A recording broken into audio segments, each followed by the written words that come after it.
السلام علیکم گائز۔ بچوں کی روزمرہ کی زندگی۔ آج ہم بچوں کی زندگی کے روزمرہ کے معمولات کے بارے میں بات کریں گے۔ صبح کا معمول۔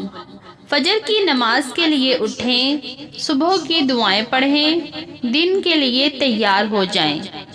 اسکول اور سیکھنا۔ اسکول میں شرکت کریں یا گھریلو تعلیم میں مشغول ہوں۔ دنیاوی اور مذہبی دونوں مضامین سیکھیں۔ دوپہر کی سرگرمیاں۔ ظہر اور عصر کی نمازیں ادا کریں، ہوم ورک مکمل کریں اور گھر کے باقی کاموں میں امی کی مدد کروائیں۔ شام کا معمول۔ خاندانی وقت اور تفریحی سرگرمیوں میں مشغول رہیں۔ شام کی دعائیں پڑھیں۔ اسلامی تعلیم۔ اسلامی تاریخ کی کہانیوں اور تعلیمات کے بارے میں جانیں۔ حضرت محمد صلی اللہ علیہ وسلم کی زندگی کا مطالعہ کریں۔ کاموں میں مدد۔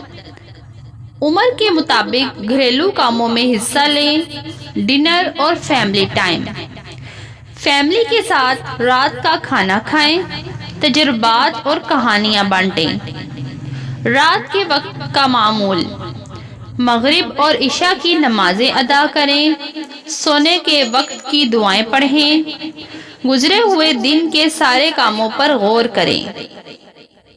پیارے بچوں، ان سادہ طریقوں کو اپنی زندگی میں ضرور شامل کیجیے۔ اگر آپ کو ہماری باتیں اچھی لگی ہیں تو ویڈیو کو ضرور لائک کیجیے اور چینل کو بھی سبسکرائب کیجیے۔ ملتے ہیں اگلی ویڈیو کے ساتھ۔ اللہ حافظ۔